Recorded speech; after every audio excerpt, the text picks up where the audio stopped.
Thank you, members. We have already formed a quorum. So we are having a joint panel meeting. That is the panel on commerce and industry, panel on economic development, panel on financial affairs, panel on information technology and broadcasting. Since we have a large number of members, so please take your assigned seat so that we can use the electronic system to allow you to press the button to request to speak.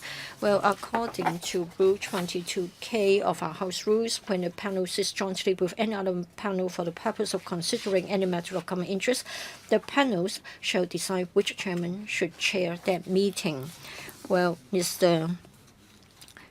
Jimin Ng of the Commerce and Industry panel, Mr. Christopher Zhang, the Financial Affairs panel, Mr. Charles Mock, chair of the panel on information technology and broadcasting, agreed that I should chair the joint panel meeting. If you don't have any questions, I'll do so. All right, thank you very much.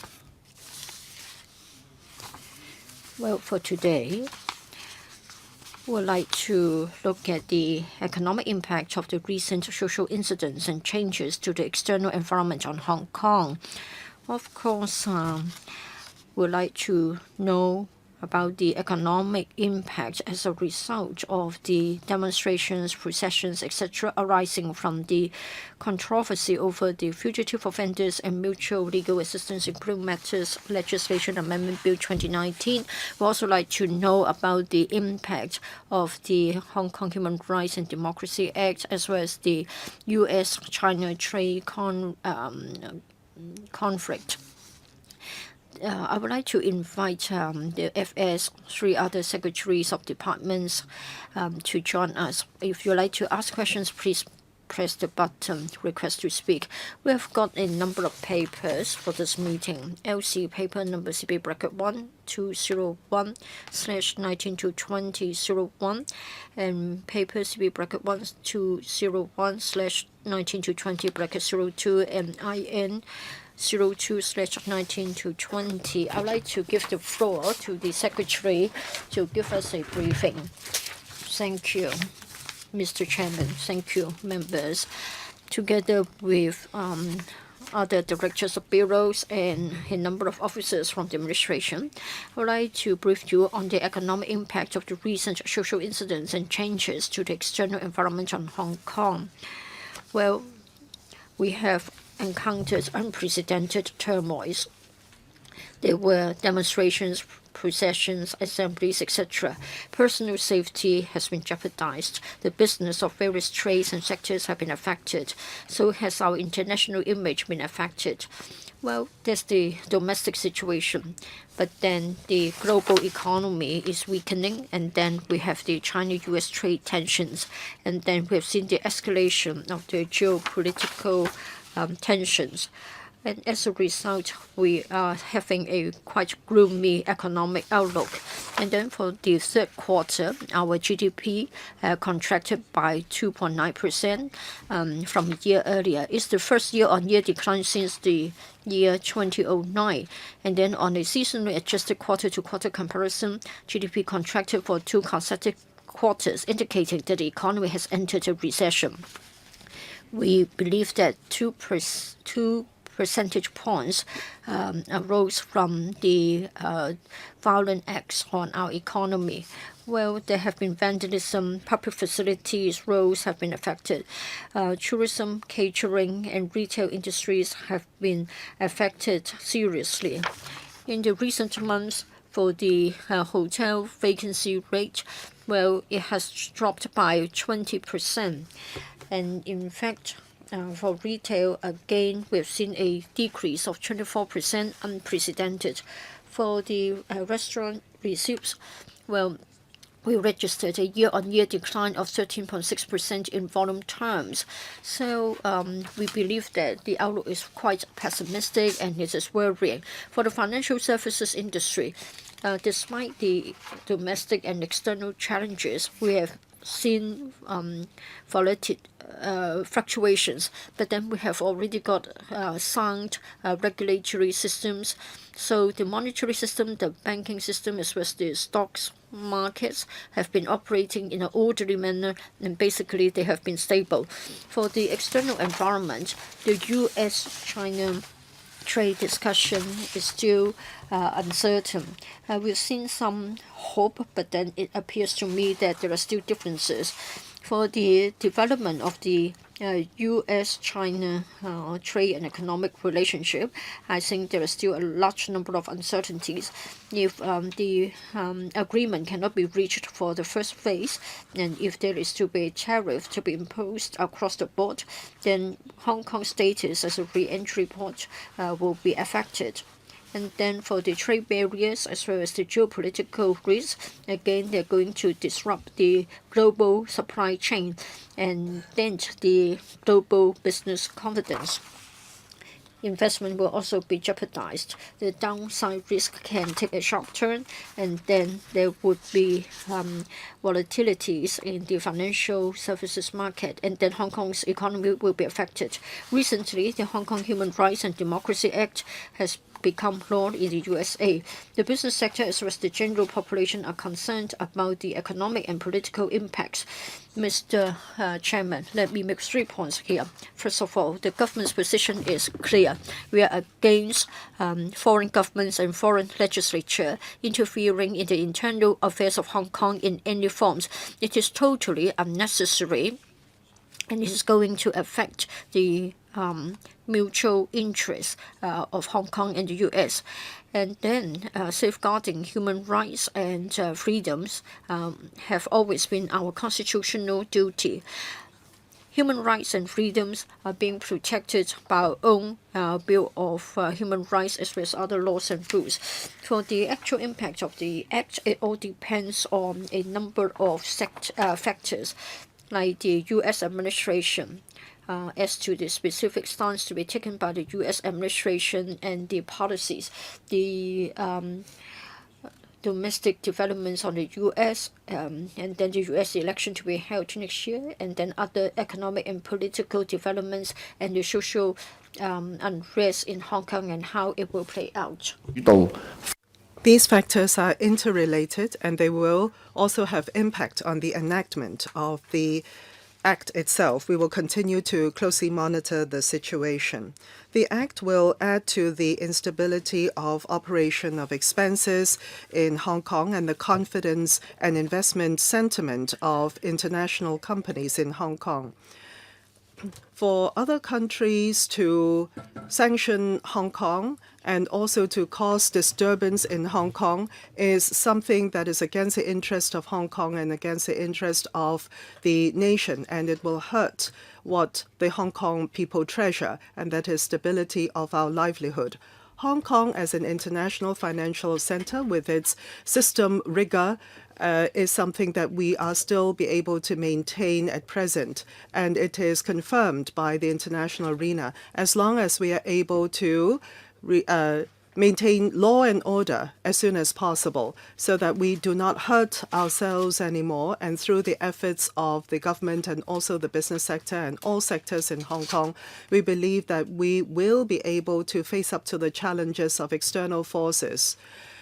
With the external forces and also internal turmoil, and in this period of economic downturn, we understand the pressure faced by the Hong Kong people. From August till now, there have been 4 rounds of relief measures that I have announced, and the total is over 25 billion Hong Kong dollars. Because of time, I will not enumerate all the measures here. Many of these measures have to be endorsed by the finance panel of the LegCo in order to be enacted. I urge members to pass these measures as soon as possible so that the people of Hong Kong, and in particular the small to medium price enterprises, can benefit as soon as possible, so that in terms of livelihood, employment, business operation, etc., can also benefit, and where necessary, we will come with future rounds of relief. Chairman, to maintain law and order and to stop violence in Hong Kong and to continue with the further economic growth of Hong Kong and the prosperity of Hong Kong is a target. We urge all sectors to cooperate, to come back to law and order, and also to restore confidence in Hong Kong so that Hong Kong can begin again on the right path. My colleagues and I are very happy to listen to your views and also to answer any questions you may have. Thank you, Chair. I'm sure many members would want to ask questions. 4 members each. The first question, Alvin Yeung, please. Thank you. And then Kenneth Leung. Thank you, Chair. Just now, the Finance Secretary had said that people should not continue with any vandalism and any destruction in Hong Kong. Well, has the FS told the CE not to talk about restoring law and order and stop violence again and again, but ask the police to stop their violence? And in the past 6 months or more, when international investors had said that we should not carry on with the pushing through the fugitive bill, had they listened to these investors, even though the government had not heard the Hong Kong people's voices, had they heard external investors' voices? It seems that it's become a mantra to talk about stop violence and restore law and order, but nothing's been done. And now you're saying that the passing of the Human Rights Act for Hong Kong at the U.S. Congress is detrimental to Hong Kong. Now, you have been to the U.S. in October. Have you told them that under Mr. Yao had the ETO to the U.S. done their job right? And this is not something that I am bringing up as something new. Mr. Zhong, our chair, had talked about it even yesterday. Have you done anything in those regards? No, you haven't. You're just repeating your mantra and telling the U.S. that, I warn you, you're in deep trouble as well. Stop what you're doing. But have you looked at the status of Hong Kong? It has not come by easily. International Financial Center, independent tariff territory. It is something that's not easy to come by. Mr. Yao keeps saying that this is provided under the basic law, but does it mean that we can just say that and it will become true? Can North Korea do that? No. Would investors go to North Korea? No, because this has to be recognized by the international arena. So I ask you, apart from following the so-called grand direction in repeating the mantra from the top government echelon, have you done anything to reverse the tide so that international arena will trust Hong Kong, have faith in Hong Kong?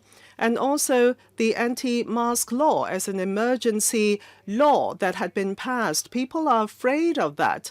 What they're afraid of is that the government actions are not following the order. And even when the court has ruled that this is unconstitutional, you carry on. And this is hurting the Hong Kong system, which is worse off than vandalism in the streets. So as the FS, what have you done to convince the international arena to tell people that Hong Kong still has law and order and system? Thank you, Mr. Yeung, for the question. At the EXCO, the discussion will have to be kept confidential, so I cannot share that here. As for Mr. Yeung's question about the Fugitive Act, that had already been withdrawn, as everybody knows. In October, I've been to the US and to the UK, and I've taken the opportunities to talk to the business sector, financial sector, and also the relevant government officials to have meetings with them. And during those meetings, I have told them about the Hong Kong situation and explained to them so that they will have a more comprehensive understanding of what's happening in Hong Kong. And in actual fact, our office, the government's office in Washington, D.C., in the past period of time, and also Mr. Edward Yao in the past period of time, had done a lot of work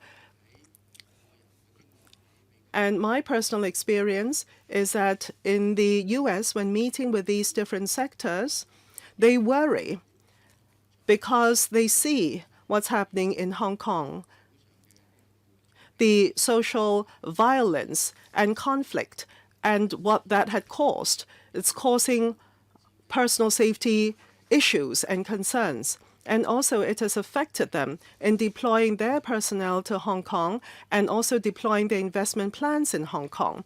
And therefore, I raise it here. We want to see everyone joining together so that Hong Kong as a society stops violence and restores peace and order so that we can go back to our original normal track, so that the livelihood of the people of Hong Kong for international investments and local investments, there will be positive impact and confidence. Unfortunately, we do not see any specific solutions yet. Well, I urge that members be succinct with your questions so as to leave time for the government for a response. Next, Mr. Kenneth Leung and then Wong Ting Kwong. Chair, this Hong Kong Human Rights and Democracy Act in the U.S. is a given now. And we keep saying that we do not know what to do and we want to restore peace, etc., etc. Have you thought about it? This kind of mantra or attitude doesn't help with resolving the problems in Hong Kong. In the past few months, there have been so many incidents in commerce, in trade, and in international investment sentiment in Hong Kong. People fear that Hong Kong becomes a white glove. International investors, their high technology and advanced technology, they fear where it will be deployed or transferred for use. U.S. investors, Japanese investors fear that Hong Kong becomes a transfer stop where the technology incoming, advanced technology, gets transferred elsewhere. A lot of international investors are afraid of that. Given that, why don't you do something that is prescribed under one country, two systems, including protection of intellectual property, and also for IP transaction, the taxation of such transactions for IP, that is international property. The taxation as it is for IP is very unjust. That is the first point. A second point, for international investors' fear of transfer of high and advanced technology from Hong Kong, we should give assurance that the technology will be deployed only in this 1,000 square meters or so in the territory of Hong Kong. And then there is the double taxation treaty. There are still just 40-odd items to it. Our neighboring countries have at least 80 items, if not more, under that. Why don't we work on that? I mean, it's been a few months since they have been talking about passing the Hong Kong Human Rights Act in the U.S., and you have done nothing. I mean, every challenge comes with an opportunity. Of course, Hong Kong has a very special status given the Sino-U.S. trade conflict, but it is giving us an opportunity as well. But you've not been thinking along this direction. You just keep saying stop violence, but that doesn't solve the problems. Hong Kong is still going to be a dead city if no one takes the right steps. Can you please leave time for answer? Thank you, Chair. I will leave them 1 minute for answer. Thank you, Chair. Thank you, Mr. Leung, for the question. On IP taxation, as mentioned by Mr. Leung, well, I think it has nothing to do with as to whether we can protect IP rights. I think in taxation, I'm very happy to discuss with Mr. Leung in another venue. As for protection of IP rights, in our independence of jurisdiction, we enjoy very high recognition internationally. Mr. Leung mentioned whether some high technology products will be transferred to the mainland. after coming into Hong Kong. Actually, in this area of work, we have done very good work in the past. Perhaps I will ask Mr. Yao to respond at this point concerning this. Mr. Yao, please. Concerning Mr. Leung's question. Yes, Mr. Edward Lau, please. Mr. Chair, in response to Mr. Leung's question just now, Mr. Leung mentioned that some people are worried that Hong Kong becomes a so-called white glove. I hope when he says that, he will have some factual basis.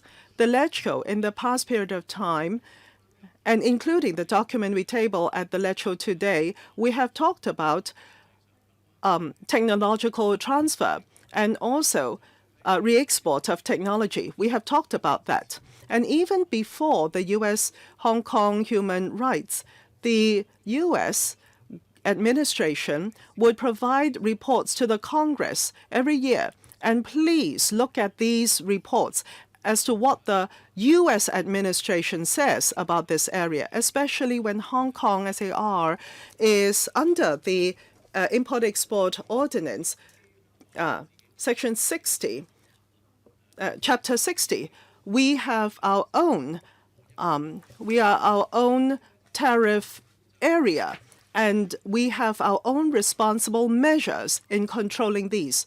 We are an independent port, and we have our own powers in protecting legal import and export, including where the imports come in, including from the U.S. There are controls, and these have also been duly reflected in the U.S. administration's report. Next, Mr. Wong Ting Kwang.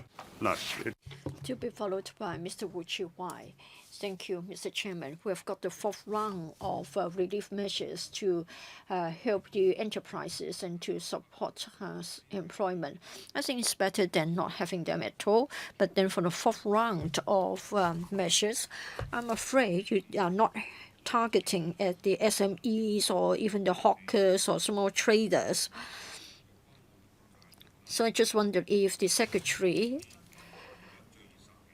will consider the following. That is, for the SMEs, for the small traders, are you going to step up the assistance given to them? And I come to my second question. Since June, there have been so many violent acts. Some shop operators have been targeted and their shops have been totally vandalized. Who's going to pick up the bill so as to help them to repair and renovate their shops? I haven't heard any news from the administration. Of course, there is a social cause behind the vandalism. Some have said that for Polytechnic University and CU Hong Kong, the government should pay for the repair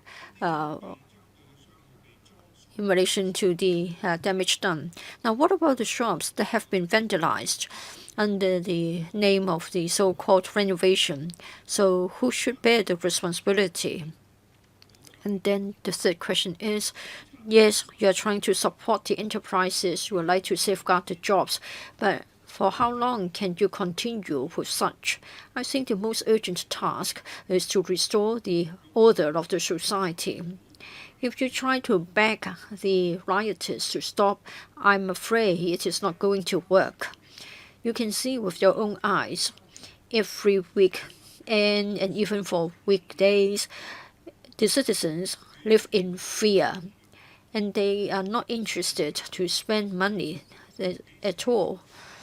So when can we see the end of this crisis? Does the government have any measures? The government has got money, but I'm afraid the money will just decrease in size day by day. So we've been asking for this for many months. FS. Thank you, Chair. Thank you, Mr. Wong, for his questions. For the fourth round of measures that we have launched, well, I believe SMEs and small traders will benefit equally. Say, for example, the electricity subsidy. And then for individual traders, if they have difficulties, they can also benefit from the tax payment arrangements. Mr. Wong talked about the fact that certain shops were picked and targeted in the vandalism. We are very angry about that, and we have reprimanded such. And no civilized society would allow this to happen. Well, the SARG shares the view of Mr. Wong. That is, it is of utmost importance that we need to restore calm and order. The CE and all the principal officials agree that the urgent task is to stop violence and restore order so that citizens can move around the city peacefully and safely, and then business can become normal again, and then we can restore the business confidence. As we have been hearing about the slogan of stopping violence, restoring order for months, but I don't think it works, so please find another solution. Next, Mr. Wu Chi-wai, to be followed by Christopher Chen. I feel most disappointed by the FS response. As the chair has said, 6 months have already passed. We have exhausted all the measures to suppress. Even if you take up Mr. Wong's advice, if you try something more draconian, I don't think it works because you have even resorted to live ammunition. Now, people have put forward the 5 demands. The people of Hong Kong hope that the government would answer their aspirations. What has the government done? I think it is exactly the government that is the cause of all the social unrest. The government has been dodging the issues. The government has withdrawn from the front line. And so you haven't stopped violence. You haven't stopped the police brutality. You haven't stopped your government's inaction. And that's the crux of the matter. FS, do you know that? If you know, then as the number 2 in the whole administration, and yet you still allow this attitude to be prevailing, then how can we have confidence in the administration again? 50% of the population has given you a 0 as your score in relation to your performance. How can you convince us that what the government has been doing is acceptable to the people of Hong Kong? In your opening remarks, you said that we go around the world to invite them to watch our human rights developments. Sorry, you said that there were people going around the world to ask others to watch our development, and you said that they were not doing the right thing. We would like to safeguard our human rights and freedoms. We don't want the administration to use police brutality to crack down on the movements. We'd like to have a peaceful solution, and yet you are saying that such people are selling out Hong Kong. In fact, you are the one betraying our interests. The CE has failed in her duty in that she should have safeguarded one country, 2 systems, but she has failed to do so by proposing the extradition bill. FS, if you continue to ignore the crux of the matter, and if you still say that all the people of Hong Kong should reject the so-called violence that you referred to, I need to tell you that via the ballot box of the district council elections, we cannot tolerate police brutality, and we cannot put up with the administration's inaction. FS, I cannot accept Mr. Wu's allegation or accusation that the police cracked down on the unrest. I don't think the police have been suppressing or cracking down on the protests in the past few months. I think this is contrary to the facts.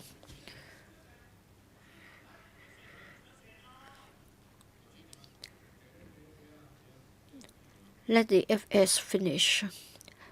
Don't get so worked up. It will come to your turn to speak later on.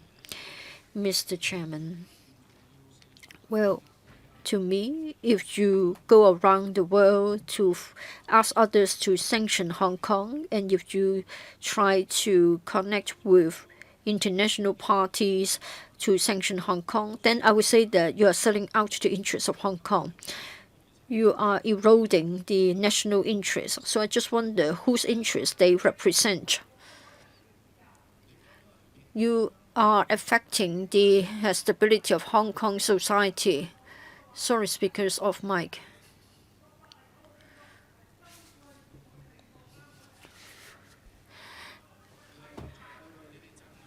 You talked about suppression. Keep calm, keep calm. Mr. Christopher Zhang. Next would be Sterry Lee. Mr. Chairman, for the pandemics, I hope they won't be telling lies with eyes wide open. Otherwise, they're misleading the public.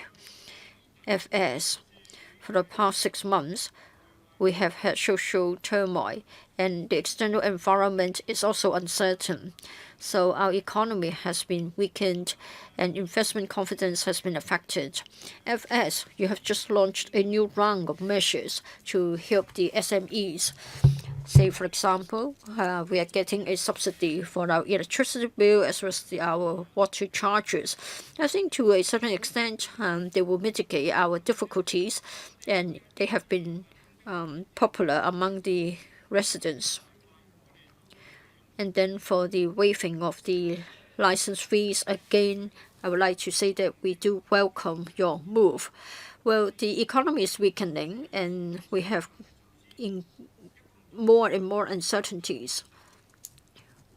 $25 billion will be used for the 4 rounds of measures, and it is expected that we'll get a deficit in next year's budget. In other words, the total amount of money needed to rise through the storm would be $100 billion.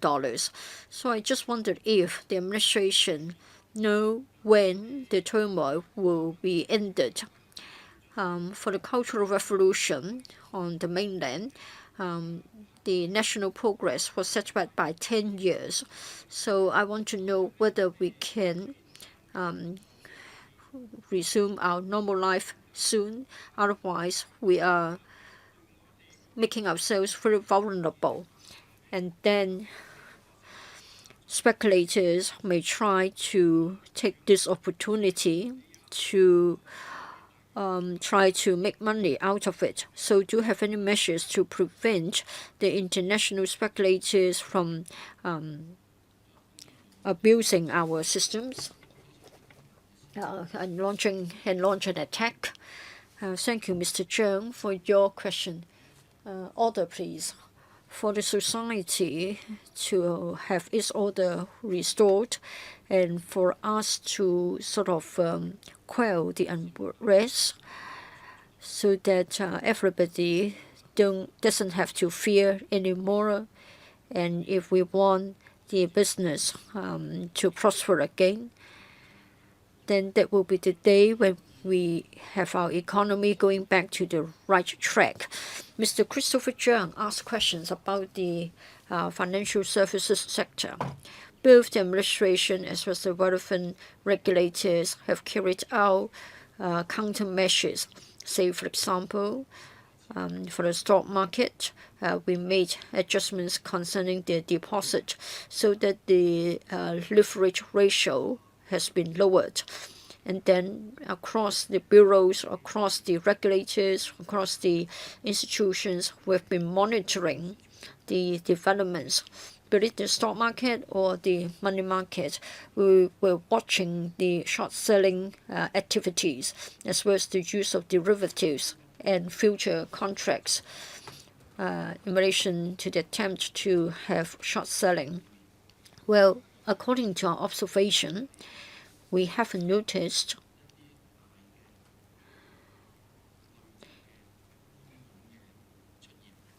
the accumulation of a large number of short selling positions, short positions. And we believe that the risk is still controllable and will be on the alert, and the relevant regulatory bodies will continue to inspect the relevant securities traders and banks to make sure that the information or the records that they have declared are accurate. You talk about quelling the unrest. Please give us a specific answer if a similar question is to be asked again. Thoroughly and then intervene. Mr. Chairman, we are at the crunch time of the U.S.-China trade war, where the two superpowers are having a tension, and I believe that the U.S. would like to have more bargaining chips in the U.S.-China trade war, so as to get a result that would be to their best interest. I think we know that for the so-called Hong Kong Human Rights and Democracy Act, to be frank, how could you expect the Americans to safeguard our human rights and democracy? In fact, it is a confrontation between two superpowers. This is most ridiculous. There were still members in the opposition camp saying that by way of that act, our human rights can be safeguarded. Well, in fact, the passage of the bill would have a contrary effect. The Central People's Government is most worried about foreign forces interfering with our internal affairs. Now, the USA is using this act to meddle with the internal affairs of Hong Kong. We all understand that more concerned that the central government is, the more it's not going to help with the Hong Kong situation. And also to have these external countries to be at our throat every year to give them an opportunity to review the so-called Hong Kong human rights situation and use this as an opportunity to get more bargaining chips for themselves. I mean, it's come to reality now. And who's done that? Who successfully achieved the so-called Hong Kong Human Rights and Democracy Act? It is our opposition camp, the so-called democracy camp, who have asked for, requested U.S. interference in Hong Kong. Everybody can see that. And if we continue on this course, it will only bring us to an impasse. No resolution and one country, two systems cannot be implemented. And it's not only the U.S. We see some opposition camp members going to Australia and other countries, asking them to pass similar acts. Chair, I think we have to be forward-looking. In these international persuasion work, so-called, Secretary, will you be doing anything? And if so, what? And also, concerning this annual review of the so-called Hong Kong Human Rights Act, what are some of the responses and actions that we're going to take? Yes, the so-called persuasion and action, what are they? Well, thank you, Chair. Thank you, Ms. Lee, for the question. Ms. Lee's analysis, we agree to. And in my opening and in answering members' questions, I have also expressed that the government, concerning individual members, including those who go to overseas to request for suppression of Hong Kong, we do not agree to those actions. The Hong Kong SAR government had been analyzing, and also through the ETO's economic and trade officers in the overseas countries, we have done a lot of persuasion work, lobbying work. Hong Kong as an international city, different countries have a lot of economic and trade interests in Hong Kong, and they have their chambers of commerce in Hong Kong as well. And we will discuss with them how and to react to this and what are the most effective ways that we can employ. Now, talking about the passage of the Hong Kong Human Rights and Democracy Act in the U.S., what is our action? Ms. Lee asked. As mentioned in my opening, this depends on the attitude of the administration of the U.S. and also the trade relationship between China and the U.S., the U.S. presidential election, the U.S. domestic political situation, and Hong Kong's further development. All these are related, and we have to do dynamic analysis of these. Chair, if you want the business sector to help, we are most willing to extend that help, for your information. Mr. Andrew Wan. Chair, I was actually quite disappointed. I was thinking we'll be asking questions and the government will be giving us specific answers on actions. But what I see here is repeating of formulaic responses and mantras. I mean, they are pushing the blame onto others, including the Hong Kong people. The Hong Kong people in their revolt is not right. Now, who supported and who proposed the extradition or fugitive offenders bill? It was a government. I mean, stop repeating these words. Who's been destroying Hong Kong? You've been destroying Hong Kong. Who's destroyed one country, two systems? Who's making the people of Hong Kong revolt against violence? It is you. It is because of the bill, the fugitive bill, and then police brutality over the past few months. And now you're blaming the victims. That's completely wrong. And these are finance and trade and commerce officials. Even you are saying that. And this is completely unacceptable and surprising. Now, the first quarter we could muddle through, and now it's a third quarter. And what have they been doing? From the chief executive all the way down, they are doing this. And what is China doing? They're retracting their panda. And what is the government doing? They are refusing the NGOs to come in and set up office. I mean, the officials in Hong Kong are not sincere in resolving the problem. What did Mao Zedong say? Where there is oppression, there will be revolt. Why are the people of Hong Kong revolting? It is because, well, you say that the Hong Kong Human Rights Act is problematic. And what does it say? Well, as long as you protect human rights and democracy in Hong Kong, having an act in the U.S. is not going to be a problem. So answer me this question. Is Hong Kong going to deteriorate? And will you not be protecting human rights and democracy? Only then would you need to be worried. Mao Zedong said there is no love and hate without cause. So I'm asking you, why is this? What is a cause for what Hong Kong people are doing? Chair, thank you for the question of Mr. Wan's. Just now, Mr. Wan was just hurling criticisms and expressing his sentiments and emotions. There is nothing to respond to. No, Chair, I had a specific question. How do you earn international recognition, regain that? Because there is no love or hate without cause. Because the Hong Kong people are afraid.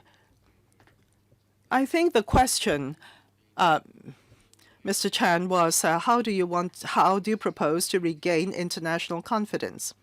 Well, Chair, in our meetings with the international arena, even though in the past few months there had been problems in Hong Kong, which had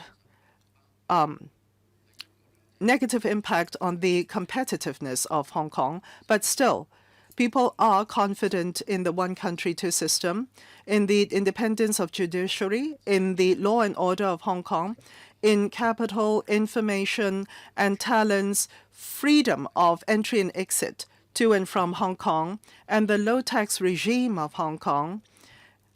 They are still confident of that. And in the past couple of months, for the credit rating agency, on our competitiveness, on our reserve fund. They have given us positive reviews. And also different think tanks have also given out rankings, and Hong Kong still rank very high internationally. Chair, as mentioned in my opening just now, at present, given our system superiority and our advantages, our competitiveness is still intact. Well, Chair, if that is what he's saying, then we don't need this meeting. I've been asking him about measures. He's not given us any answer. Well, there will be further questions. Next, we will have Holden Chow and then Chen Chen-ying. Chairman, in this half year of social unrest, it has completely destroyed the livelihood of Hong Kong people. And now the opposition camp is still coming up with excuses for violent acts in Hong Kong. I'm asking about the grassroots in Hong Kong, especially for the workers in the tourism and also restaurant business, etc. They are very worried.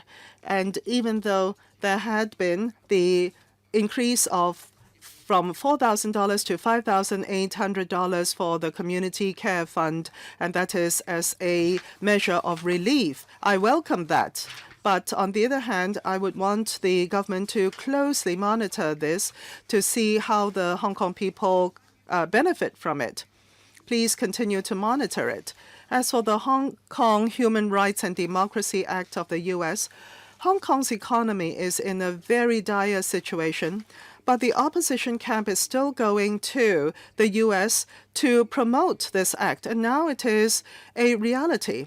It seems that they want to further hurt the Hong Kong situation as though it's not bad enough. And this particular act, I would believe it is inevitable that Hong Kong's business operation will be even more difficult and unstable. And they are already using colored lenses in looking at Hong Kong. And in the future, with this act, you will only be creating more opportunities for these international elements to interfere and disturb Hong Kong. My question is, has the government assessed this act, now that it has been passed, how it would impact Hong Kong's industry, such as advanced IT? Hong Kong wanted to develop that. And this act would affect certain IT industry, give it limitations, and also cooperation with the Greater Bay Area. Some of the elements internationally would put on their colored lenses in looking at this development in Hong Kong. So does the government have any measures in this regard so that this industry will continue to grow healthily? Thank you, Chair. Thank you, Mr. Chow, for the question. Concerning advanced IT technology, perhaps I should ask Mr. Yang, my colleague, to answer the question. Thank you, Chair. Thank you, Mr. Chow, for the question. The Hong Kong situation and the international trade and economic situation had indeed impacted Hong Kong and brought on instability. And also for technology and innovation in Hong Kong, it has also negatively impacted that. But concerning this, we have already done immediate response, and in particular, in helping the small to medium-sized technology companies and establishments, because our innovation and technology really is based on startups and also our small to medium-sized enterprises. We're also looking at whether there are other measures we can put into place. That is, apart from our existing measures, whether we can extend the scope of these and look for new measures as well. We are keeping a very open channel with our stakeholders in terms of communication. Now, in terms of resources, as Mr. Edward Yao had mentioned just now, we are following international law. and we are complying with international law and standards. In this regard, we are steadfast, and the confidence is also there. As for technological innovation, it is preparing for the future of Hong Kong, and especially for the young people of Hong Kong, paving the way for them, because new job types and positions are really going to be helpful for the young people of Hong Kong. So whatever political party, of whatever sway of mind you are, I hope all stakeholders in Hong Kong, all sectors in Hong Kong will understand that this is a very macro target for Hong Kong, and we want to be steadfast in achieving that. And we want to be able to develop to the full the potentials of Hong Kong. We will have to rely on our own capabilities and also international cooperation and collaboration.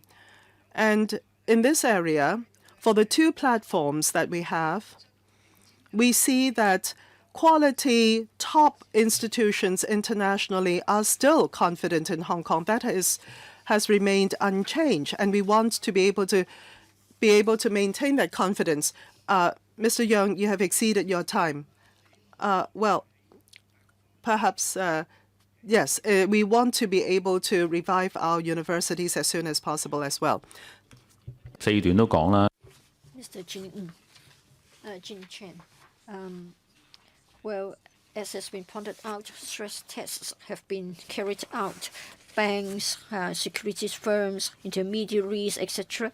have been found to be in compliance with the requirements. However, according to the information in the paper, the departments are only assessing the possible impact of the Hong Kong Human Rights and Democracy Act on the rest of the economy, instead of doing something similar to what the banks have been subject to.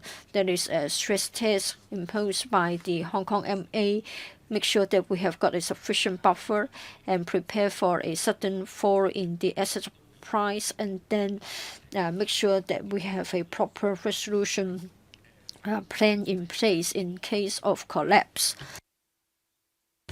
As far as the act is concerned, it's up to the U.S. to pass a judgment of our conditions. In the worst case, we are going to lose our status as a separate customs territory. And then the USA has already immediately resumed the tariff on Brazilian meat. Again, he has also taken some action against France. So very soon we are going to have an all-out trade war. In other words, I want to know if the administration has carried out any stress tests to prepare for a worst scenario. If the turmoil is to continue for another year and we have a recession, and then externally the trade war is getting more and more extensive, then what are we going to do? Are we going to we may even lose our status as a separate customs territory. Are we going to have negative GDP growth for a few years? Are we going to see a double-digit unemployment figure? And what about our credit rating? Will it be downgraded for a few notches? Are you going to have many more batches of mitigatory measures? And how many years do we have to live in when we have a budgetary deficit? Of course, we hope that won't turn out to be true. FS. Thank you, Mr. Chen, for your questions. Thank you, Chairman. Yes, both internally and externally, there are a lot of variables. As Mr. Chen has pointed out, we believe that given what it is like in the environment, financial stability would be of utmost importance.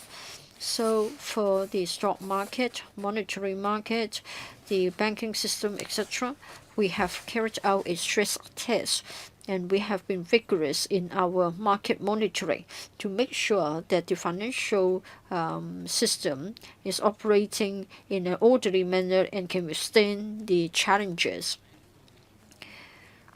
Well, given the unfavorable environment, both locally and externally, as to the actual extent of the economic impact, we have been carrying out a dynamic observation and assessment. The government economists has already carried out an assessment in relation to different possible scenarios.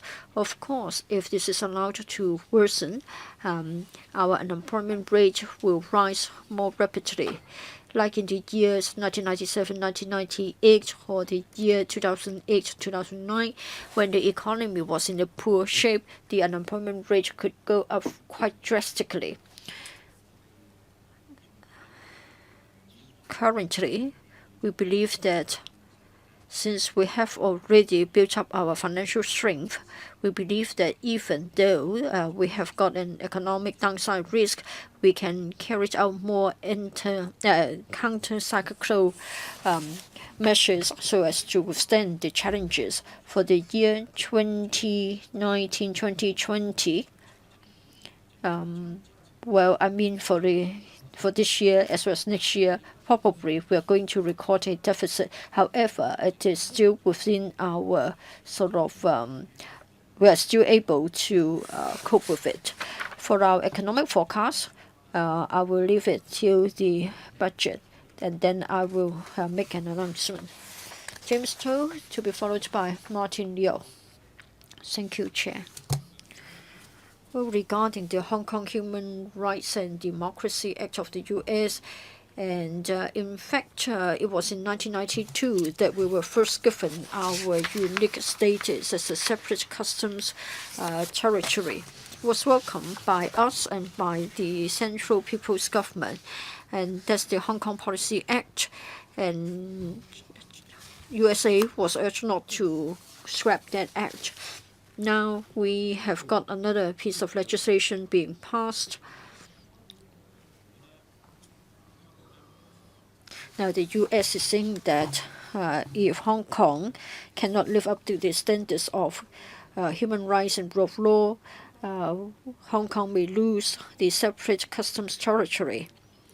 Well, I found it odd.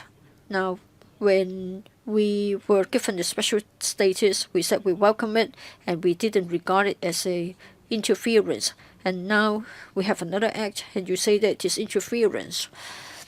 In April this year, I had a word with the State Secretary. I knew it was going to have very serious impacts. I said that the extradition bill wasn't anything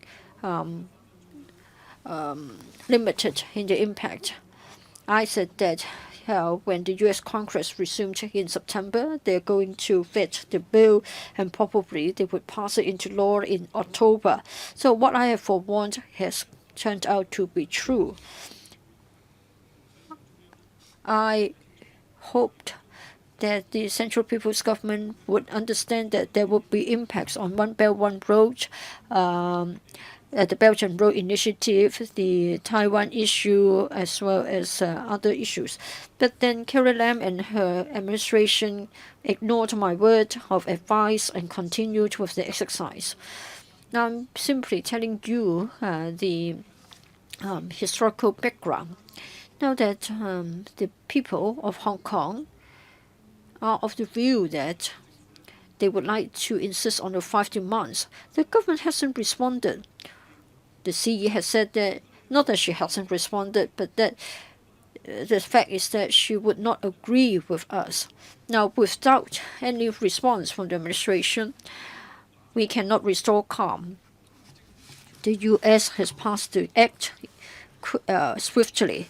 So can the administration say that it's got no responsibility over that? Do you think that a large number of people are in support or just a handful of them? If there is a strong support, then what is your understanding and how are you going to deal with it? For the CPG, I think for the so-called countermeasure, I think it is quite light-handed. They're simply stopping or suspending the visit of the U.S. warships and the NGOs' activities. What about our own countermeasures? Are you following the stance of the CPG and you will step up your measures only when the CPG step up its measures? Or would you be having separate or different considerations because we have one country, two systems? FS. In this regard, I would like to ask Mr. Yao to give a reply. Thank you, Mr. To, for your question. First of all, for members who are present, irrespective of your reaction to the passage of the bill in the U.S., whether you are very happy or whether you feel very anxious, I hope you won't carry out or take part in this discussion in a political vacuum. Mr. To was right to say that in 1992, in the light of the upcoming change in 1997, the U.S. passed a bill to talk about the U.S. Attitude towards Hong Kong post-handover. I think basically we respected one country, two systems and a high degree of autonomy. But then in this act, the USA, on the basis of the 1992 Act, proposed certain amendments. A large number of provisions have been added. Say, for example, when it comes to a high degree of autonomy, 15 different requirements have been added. As to whether they are reasonable or not, I think Americans and Hong Kong people can have their own judgment. For the 1992 Act as well as the new Act, I don't think both of them haven't changed one fact. And I think Mr. Yeung also agreed with us a moment ago, that is in relation to Hong Kong's status as a separate customs territory. This arises from the Basic Law. This is a fact. And well, we have the status as a separate customs territory, and in our economic affairs, we enjoy autonomy, and this is a result of Article 116 and Article 151 of the Basic Law. Now, if a foreign country is to adopt certain legislative measures against us, of course we need to respond to that. We need to explain the matter. We need to clarify the situation. Can we say that because of such a policy adopted by such a foreign power, we have to follow the beat, the pacing, etc.? Well, I think you have overrun your time. Let me appeal to members once again. Please don't use up all your time to ask your question. You need to leave behind time for the officials to give an answer. Martin Liu and Mr. Wing Ka. Well, $25 billion and 4 rounds of mitigatory measures. The government has said that they need to do something to help the people to ride out the storm. It is right. I don't think there is a solution here, and we have got the U.S.-China trade war, so the challenge that we face is unprecedented. Now, the FC is scrutinizing the first round of mitigatory measures. The government took a long time to give out $4,000 to the citizens. It has drawn a lot of grievance. So what about the money to be given out? What about the mitigatory measures to be implemented? Now, we have a $1 billion fund in the private sector. It was said that AI and cloud technology was applied, and so in a few weeks' time, 43,000 applications were handled. Well, for the FC in the middle of this year, we have a $500 fund approved in relation to a new generation of cloud technology, so as to enhance our e-government service. So for the mitigatory measures, we almost get it every year in the budget. The only difference is that whether we have got more or less. So will the government consider the following? Can you find a quicker way to implement the mitigatory measures? Because we need mitigatory measures to help us in times of emergency. So I want to know if the government can make greater use of cloud technology so that the measures can be implemented as early as possible. FS. Thank you, Chair. Thank you, Mr. Liu, for his question. Mr. Liu, we have had several rounds of measures. If we need to amend the law, say, for example, amending the subsidiary legislation. Then it means we have to approach the LegCo. So for some of the measures, we need to get the funding approval from the FC. And upon getting the approval, we can improve it immediately. For others, we do need legislative changes, like waiving the rental, etc. And they have been implemented immediately. As to the $500 million for cloud technology, I would like to defer to Professor Yang for the use of that fund. Mr. Chairman. Well, exactly. We would like to help government departments to make use of big data, AI, and cloud technology as much as possible so as to enhance the efficiency of their work. Well, it is in our pipeline. We are ready to come to the FC. So we have already got a detailed plan. Allow me to cite an example. Well, once the aptics system encountered problems, and we were willing and worked hard to help them to overcome the difficulties. At the same time, I want to say that not that we haven't got foolproof new technologies.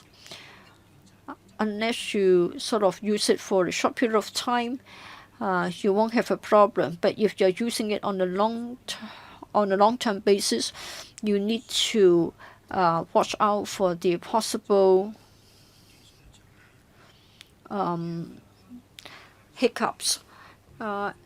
So big data and data analysis, they would be important for departments so that we can sort of understand the key figures.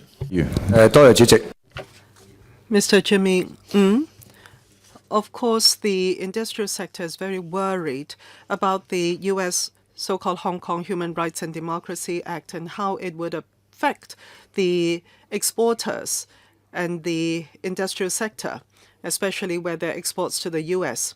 Now, even if we are willing to shoulder the tariff partially, we will still be able to sell to the U.S. market. Now, I'm not an expert here, but I would say under this act of the U.S., if they limit the quota for U.S.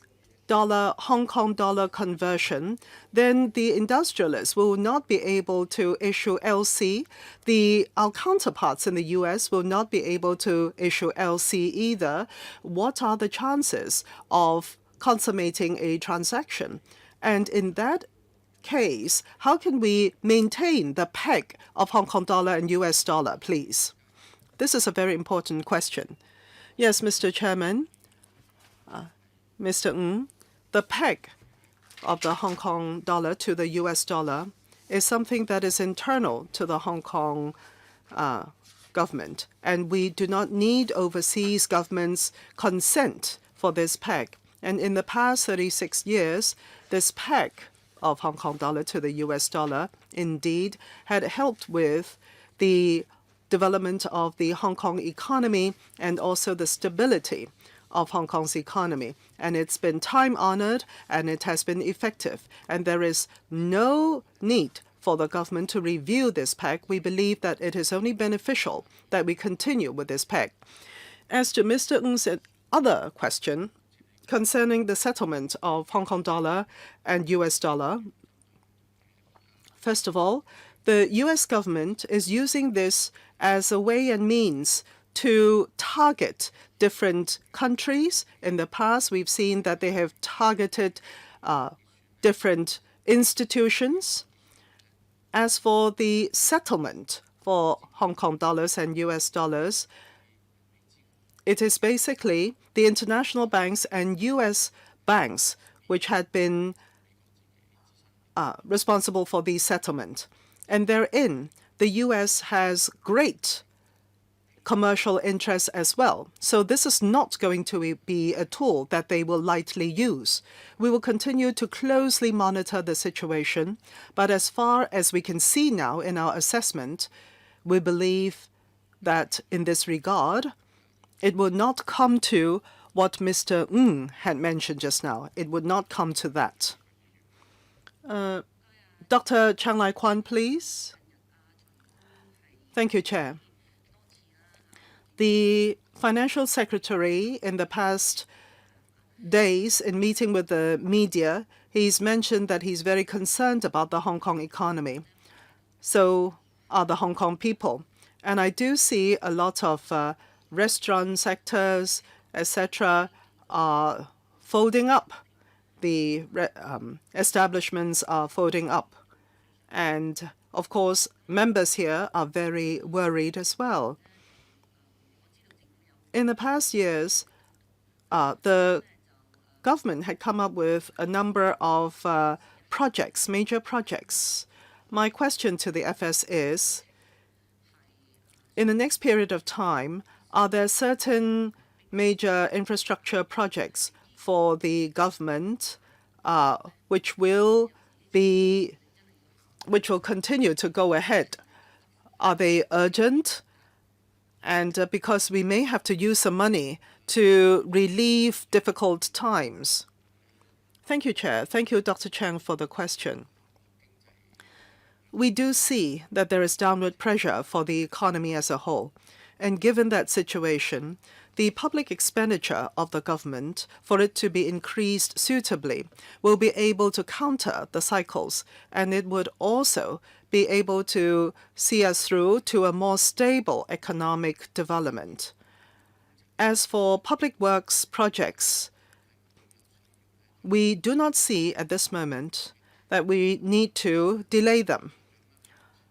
And also, from what we see, for the infrastructural projects, in particular for transport, I'm sure many members seated here in this room would know that in different districts in Hong Kong, our transport infrastructure needs improvement.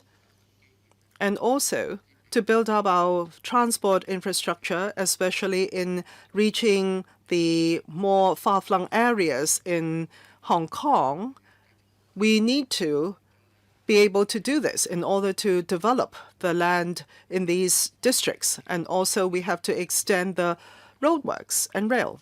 And this also has to do with land supply and also housing supply. We are looking at a shortfall in these two areas. So we need more force to resolve these.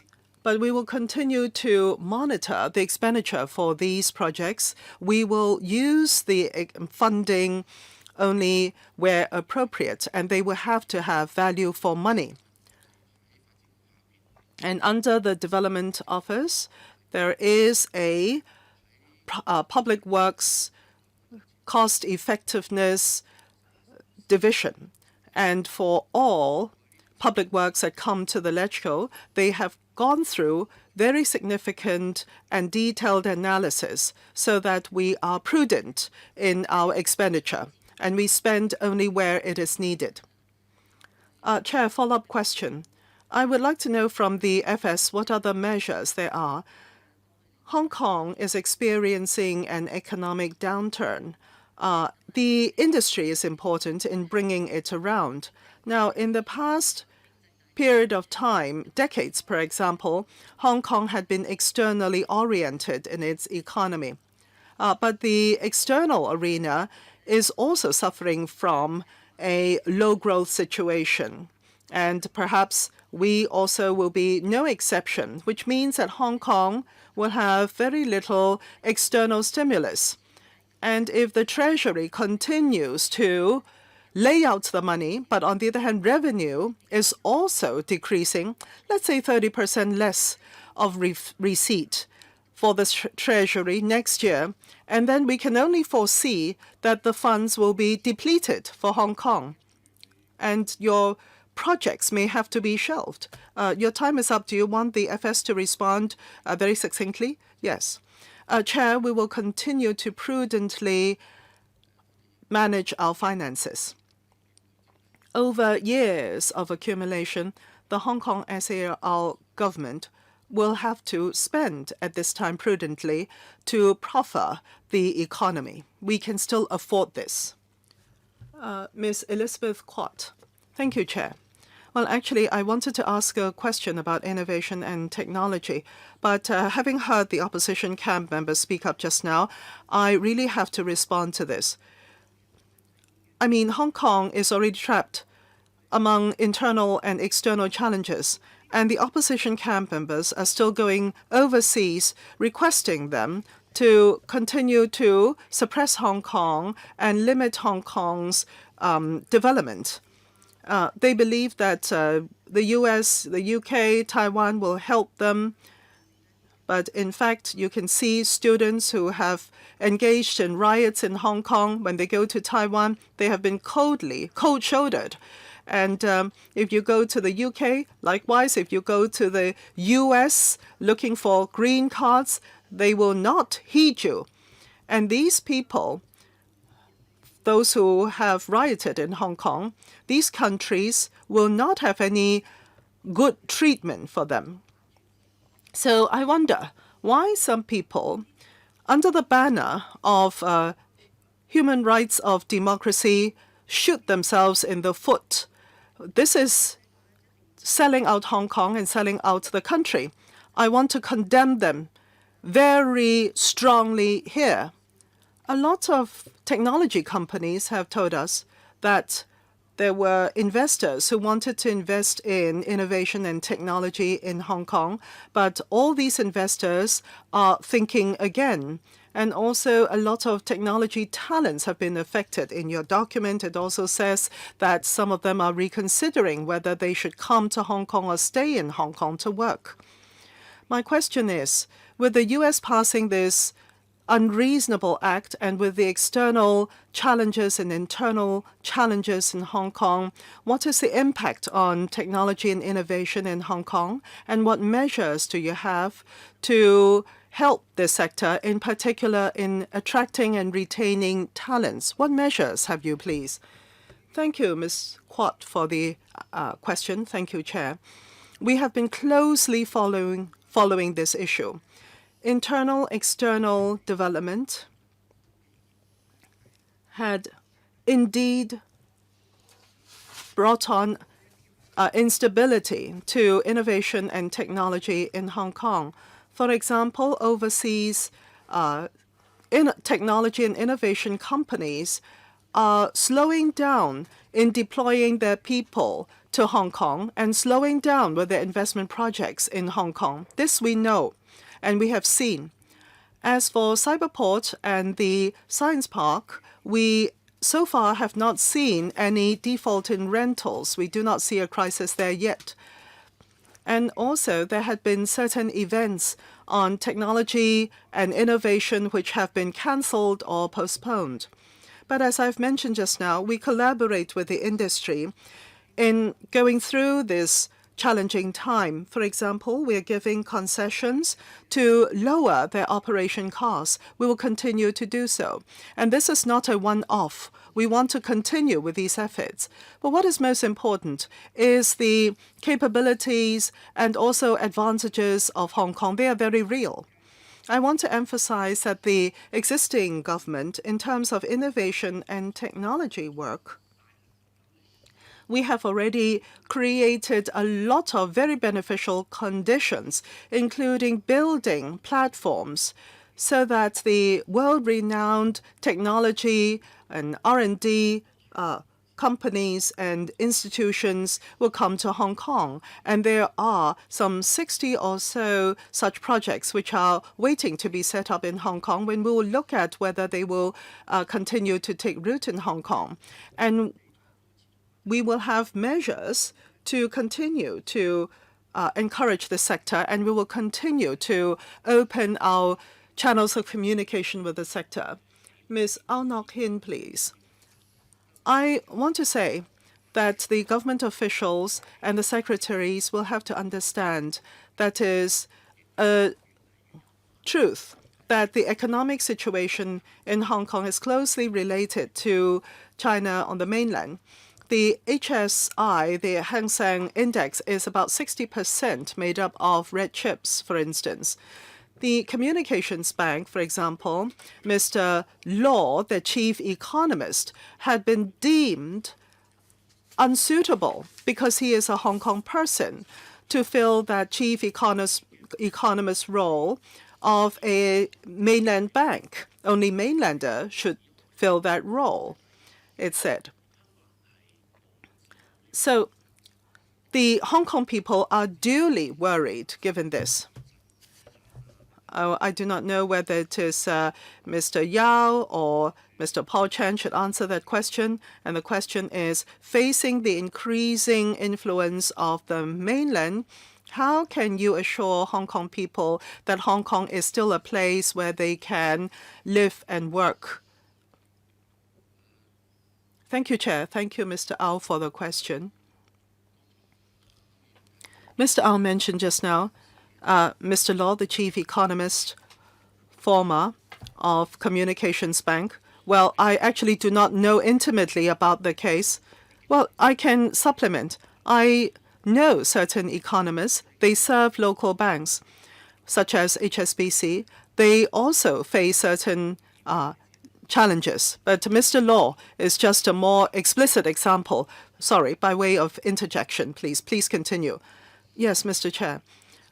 The mainland and Hong Kong, in terms of the economy, is increasingly intertwined and close. In our economic development, it is perhaps a key success factor. Since the opening up of the mainland, and production had been moved to the mainland, and Hong Kong had transformed from a light industry center to a service center, and then to an international financial center, we have evolved, and we have been developing very well internationally. And so for close connection with the mainland, and also to be able to understand some of the macro policies in the mainland, such as the Belt and Road and the Greater Bay initiatives, these are some things that we need to do. Mr. Au mentioned that under one country, two systems, how can we ensure that under one country, two systems, the Hong Kong's way of life, our law and order, our independence of the judiciary can be maintained, and like in the past, that they continue to operate successfully? Well, we can see in the past 20 years since the changeover, Hong Kong, compared to the past, we are still a place that enjoys freedom and freedom of speech.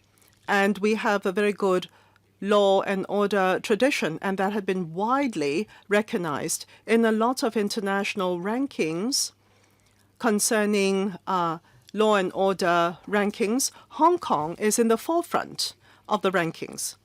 So it is important that on the one hand, economically, we grasp the opportunities, and at the same time, we will put in our best to utilize the opportunity of one country, two systems, so as to use our advantages to the fullest. Just a point of supplement.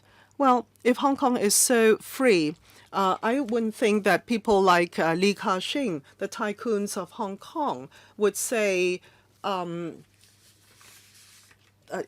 that do not pluck from the yellow gourd vines anymore.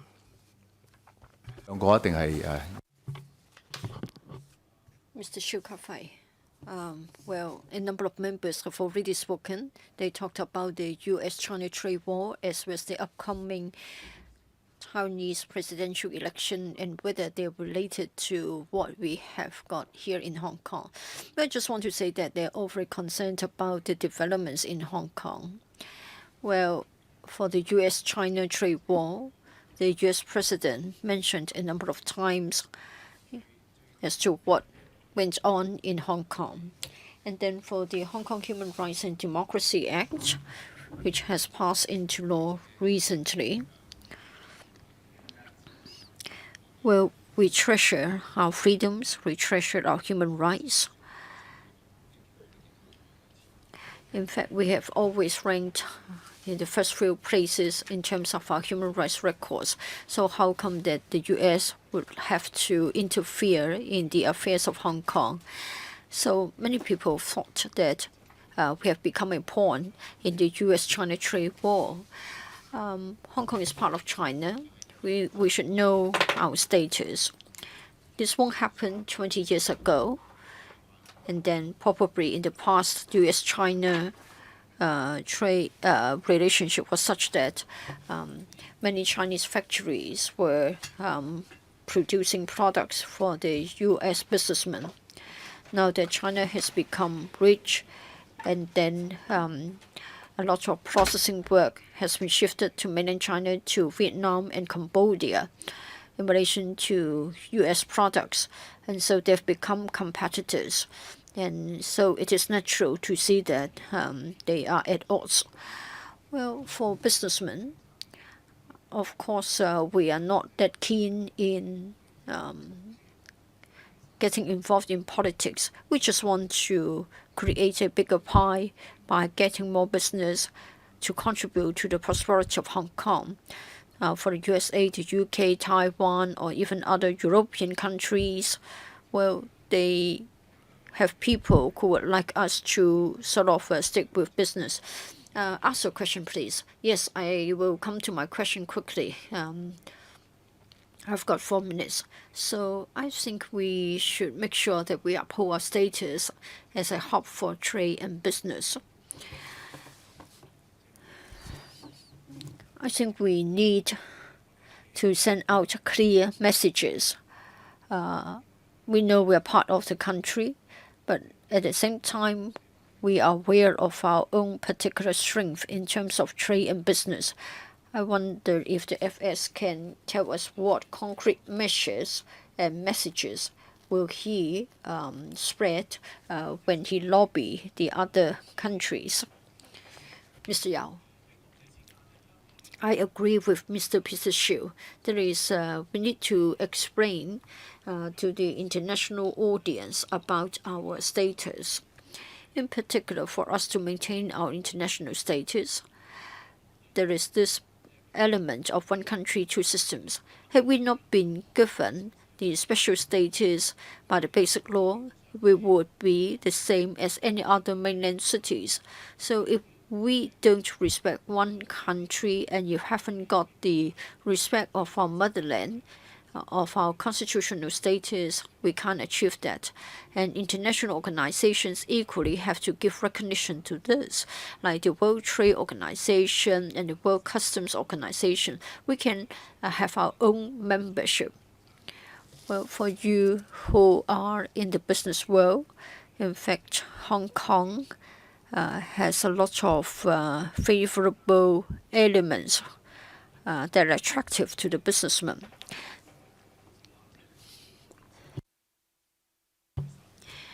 It was said that it appears that we are being sort of affected by one single country.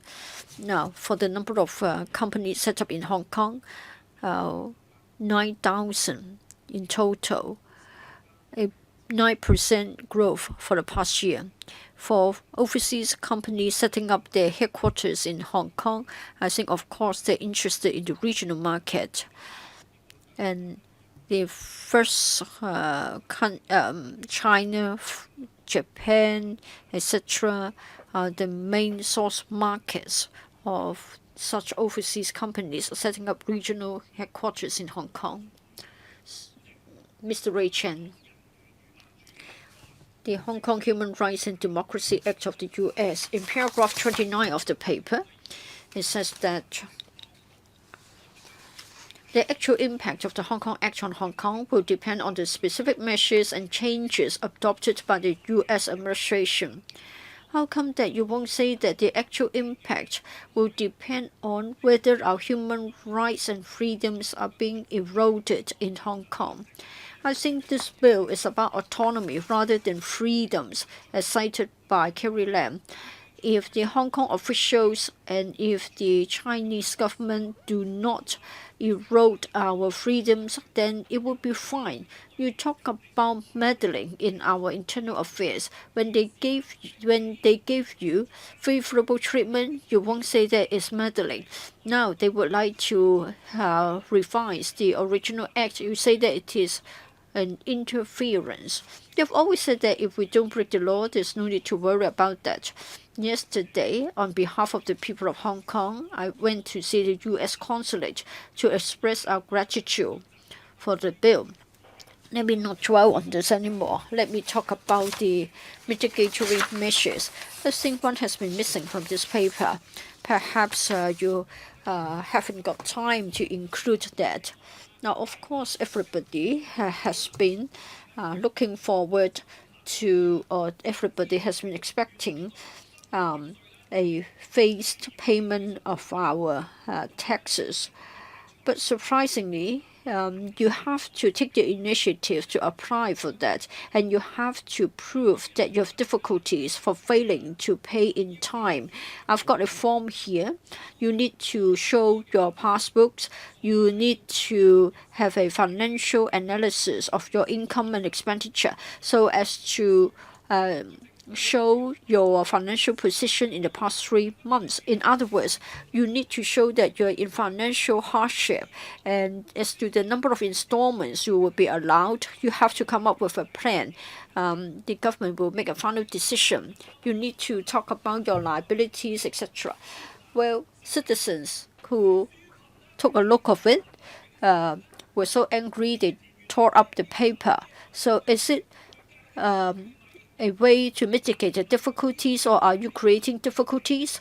So you need to prove that you have difficulty in paying in time, and yet you don't know whether you can pay by 2 installments, 3, 12, 24, etc. Why can't you simply say that everybody can have 6 more months to pay, or have it paid by a number of installments?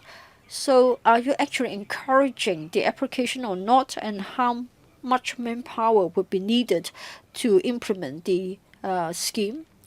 Well, I have to draw a line here because 7 more members would like to speak. So FS, can you not simplify the procedure? Now, many people feel that whenever it comes to application, it is too cumbersome. Thank you, Chair. Thank you, Mr. Ray Chan, for telling us that citizens have got concerns about the payment of tax by installments. Well, it isn't anything new for you to apply for payment of tax by installments. It's been there for a few years or a number of years. If you are the only difference is that we are not going to impose a surcharge if you are allowed to pay by installments. We have already told the IRD that we need to be sympathetic towards the citizens. We can't introduce an automatic deferment of the deadline by 6 months. As to the points raised by Mr. Ray Chan, we are going to take a look to see how we can simplify the procedures so that it will be easier for the applicants to fill out the form, and the IRD will be sympathetic. How many applications do you expect, and how much time and how much manpower would be needed to vet the applications?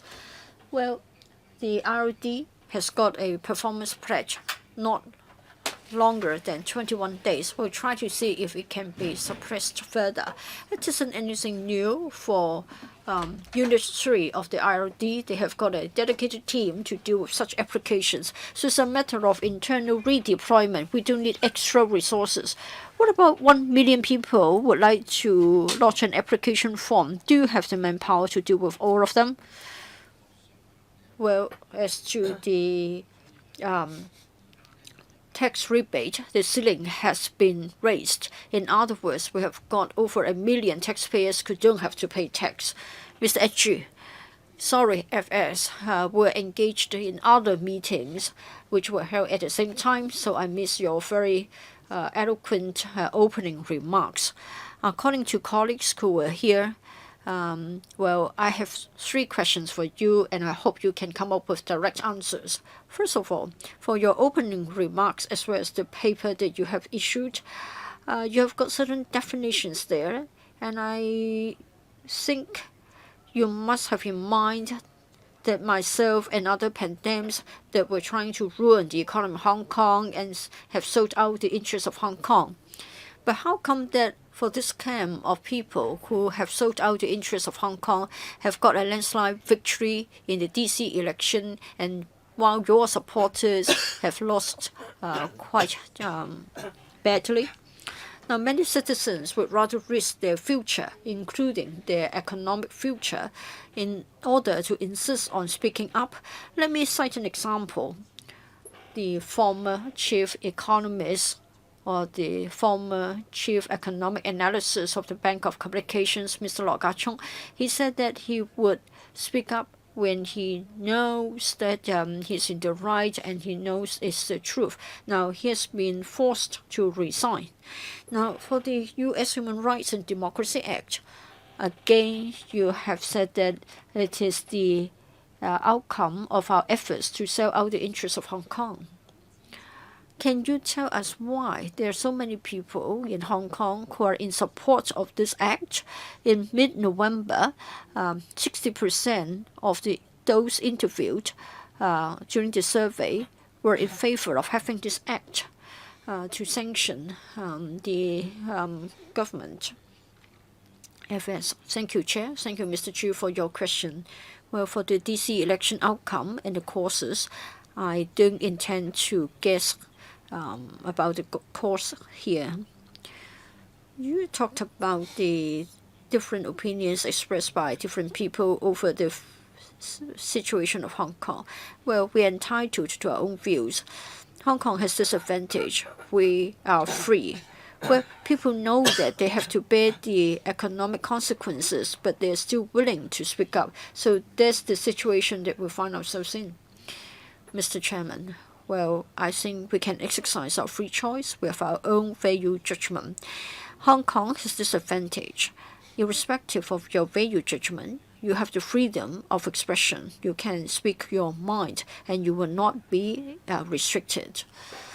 As to the Hong Kong Human Rights and Democracy Act, well, I have found that many people do not agree with the U.S. stance, and the Hong Kong government's position is clear. I am not going to repeat it. Well, the FS said that Hong Kong has this advantage. That is, we have freedom of speech, and we can tell others what we believe in. But I've cited an example, and that's the case of Lo Ka-chung. He has lost his job because he tried to speak his mind freely, and airline crew as well as captains, pilots have also lost their jobs. Chair, I do not agree. Hong Kong's freedom is not diminishing. Do you have examples? Chief Economist Lo Ka-chung is an example. You don't think so? You don't think there are examples? Then you're not facing reality.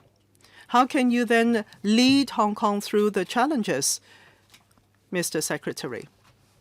Chair, I think he's talking about incomplete and partial individual cases. Mr. Ma Fung Kwok, please. Chair, there had been impact to the different sectors and trades in Hong Kong, and there had been some measures as outlined in the document, but it doesn't talk about the creative and cultural sector. That's unfortunate.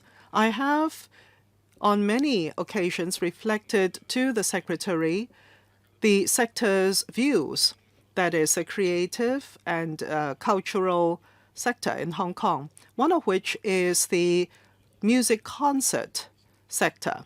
There had been a number of concerts which have been cancelled in the past period of time or postponed, and the venue rentals may be relieved, and there may be other concessions so as to help the sector for the cultural institutions. But on the other hand, the concerts cancellation is really grave indeed, because there is a lot of investments into arrangement of a future concert. And with the cancellation and postponement of that, it is very difficult for those involved, as well as for the people who are working on the project. And if they lose their employment, they leave the industry, it's difficult for them to get back in again. And then there is another industry which is very important. I was for 6 years the film development council in Hong Kong. And I do see young people coming into this industry, and there had been a $1 billion subsidy for the sector. There are films being produced in Hong Kong. But on the other hand, even though there are these existing projects, but the investors are now stepping back behind the sidelines. And it's not happened in Hong Kong before, but it's been witnessed in the past few months. So this 1 billion Hong Kong dollars subsidy, apart from that, can we better utilize this fund, or would there be other measures to help the sector through this very, very difficult period? And also the publishing sector, it's never been that they have asked the government for any help. But now we're seeing bookstores being burnt by rioters, and also in terms of the sales volume of publications, it's really gray. It's really gray for the industry. Mr. Ma, have you finished? Do you want to leave time for the administration to answer the question? Well, Chair, I still have time, right? So the question is, how is the government going to help the creative and cultural sector? Thank you, Chair. Thank you, Mr. Ma, for the question. Now, for the publications and creative industries in Hong Kong, as Mr. Ma had mentioned, in the past 2 years, we have already put into the sectors 2 billion Hong Kong dollars. 1 billion in creative and cultural sector, and the other in the film industry. Mr. Ma talked about his concern for the film industry. In the past year, it had been difficult for cooperative efforts for mainland and Hong Kong cooperated films. What we have done is to subsidize the sector, and also in CEPA, which we have the latest round, we have released some of the limitations for the film industry. And also last week, while I visited the ASEAN countries, I have also brought with me in the delegation people from the sector to help them promote their products and their productions in the ASEAN countries. So there are these different measures. Mr. Yu Si-wing, Chair, we thank the administration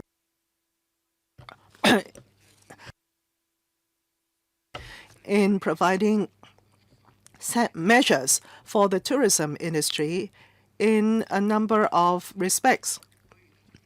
But on the other hand, concessions and subsidies is not a long-term solution. We have to stamp out the problem from the root. In the past few months, we see that there had been a lot of incidents in Hong Kong bringing on concerns for tourists with the intention of coming to Hong Kong. Now, in the past week or so, there had been some calmness, in a way, in the Hong Kong society. So the Hong Kong administration, I would like to know, what measures have you in explaining to tourists, let's say, for instance, the mainland? They are still thinking about the footage that they saw on television like a few months ago or a few weeks ago with all the violence. How can we restore tourist confidence in coming to Hong Kong? Secondly, the aviation industry had met with a lot of difficulties in the past period of time. A number of airlines are in trouble, and even the biggest airline in Hong Kong is forecasting very grave period for the industry, and they do not see any revival. Yes, there's been tax reductions, concessions, etc., but there had not been any help given out to the aviation industry or the airlines. We have already suggested that there should be an alleviation of aircraft parking fees, for example, at the Hong Kong International Airport. How come there had been no such measures? How come there had been no help given to the industry? Please give me a reply.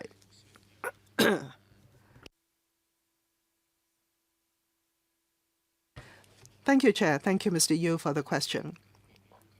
For the aviation industry, as far as I know, the Transport and Housing Department is looking at some of the measures that you have mentioned just now, and we will be giving out specific responses soon.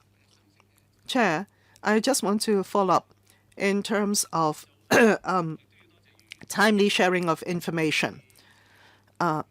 Chair, Mr. Yu, since June or July, we've had several rounds of sitting together with the tourism industry in looking at solutions. And we have been looking at the industry holistically. So it is including inbound, outbound, tour agencies, tour guides, etc. So it was holistic in our discussions with the tourism sector. And in discussing with Mr. Yu and his sector, as we have mentioned, it is difficult for us to say when we will be able to set forth again for the entire industry, because it's hard for us to say what date is going to be the date where we can set forth again. We are still looking at a very movable situation. For the Tourism Development Council, for example, let's say for the nearby areas, let's say ASEAN countries such as Malaysia and Thailand, which I was in last week, we are already doing promotion in these nearby countries. And some of these potentials are looking at going into the mainland cities as well, coming through Hong Kong, going into the Greater Bay Area and some of the mainland cities. So we will be doing promotion gradually. And also, where there are concerns from the overseas countries through our ETOs overseas and also through their own trade offices in Hong Kong, we will explain the situation to them about Hong Kong. And also there are commercial conventions and exhibitions. If we can continue to convene those normally in Hong Kong, that would give them confidence as well. Mr. Chair, can you please follow up about mainland concerns about Hong Kong? Chair, indeed, the mainlanders are concerned about Hong Kong, and we do see that. For some of the tourism activities which had been non-compliant or irregular, we want to be able to correct that. And also, we want to step up with one journey, multiple stops for mainland tourists. But what is important to restore confidence stems from the actual situation in Hong Kong, but we will spare no efforts in promoting Hong Kong as a tourism destination for mainlanders. All right, we're looking at the time. We'll extend it to latest 1 o'clock for this meeting. But, Chairman, I have a speaking engagement, a luncheon, for myself and also for Mr. Edward Yao as well. So, okay, in that case, we'll extend the meeting for 15 minutes. Now, since the passage of the Hong Kong Human Rights and Democracy Act for Australian, Dutch congresses or parliaments, they also claim that they will pass their own Hong Kong Human Rights and Democracy Acts, and they would want to investigate police actions. All these interfere with the autonomy and also sovereignty of Hong Kong and the country respectively, and it also affects our efforts in restoring calm in Hong Kong. And for this kind of surrounding China, containing China policies, there will be more actions of these from the international arena as far as we can see. But for Hong Kong, we will continue to work on this, and we will be closely coordinating with the central government concerning foreign policy. And how are we able to do that in order to coordinate more efficiently with the central government instead of having to go through different layers? And also, there is an incident where people disturbing the law and order of Hong Kong are not given departure rights from Hong Kong. I mean, this is a wrongful, untrue message that is circulating in the international arena. What is the government doing together with the liaison office in combating this kind of false news? Chair, we do see people using this opportunity to spread this kind of messages and situation. But of course, we do not want this kind of false news or false messages in being spread internationally. And what kind of work do we do in view of that? We see that a lot of countries have their trade offices in Hong Kong or rep offices in Hong Kong. And also they have their own merchants, businessmen, government representatives, and people that are located and resident in Hong Kong. We will go through them, and also we will do our work as a government, and that is in our liaison with these overseas countries in trade, etc. We will continue to strengthen our message. And laying out facts is important. That has been our stance, and we will continue to do so. Well, there are 2 points that I would like to take up with you before we wind up the meeting. Well, for the SME guarantee scheme, well, I've been told that banks are not interested and they have failed their application. And the Hong Kong MA has got so many restrictions that they are not able to meet the requirements, like the loan repayment capability of the SMEs. Sometimes they're not able to pay in time, so they have got a sort of negative rating or a free flow record. Banks are not willing to relax their criteria, so many SMEs are not able to benefit from your scheme. I wonder if you can sort of relax the criteria a bit during this particular time. It's a good policy, but I'm afraid people haven't been able to benefit from it. And then for Professor Yang, I think for the time being, there are still people who are confident in Hong Kong. That's what you said, right? However, given that we haven't got any solution in the near future, I'm afraid that people would be losing their confidence soon.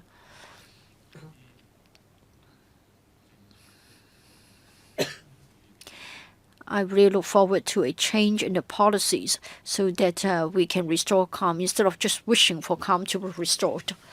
FS. Thank you, Chair. In relation to the SME financing guarantee scheme that you mentioned, we will follow this up. I think the industry has also come back with certain comments and will liaise with the Hong Kong MA. The Hong Kong MA and the banks have got a liaison mechanism, so the banks will be asked to carry out certain adjustments. Chair, if you do have specific cases, I welcome your referral so that we can arrange for conferences to look into them. Sure, this isn't a time for credit squeeze. On the contrary, we should try to help as much as possible. For us to restore law and order, we need to stop violence, we need to restore calm. As the C has said, I think we can have a community dialogue. We can also come up with policies to respond to the aspirations. And in the policy address, of course, you know that we have got initiatives concerning land and housing. That's but the first step. We're going to work on other fronts as well, and we will listen to the community with modesty. We'll spare no efforts. Thank you, FS and your team for coming. If there isn't anything under AOB, I would say that meeting adjourned. Thank you.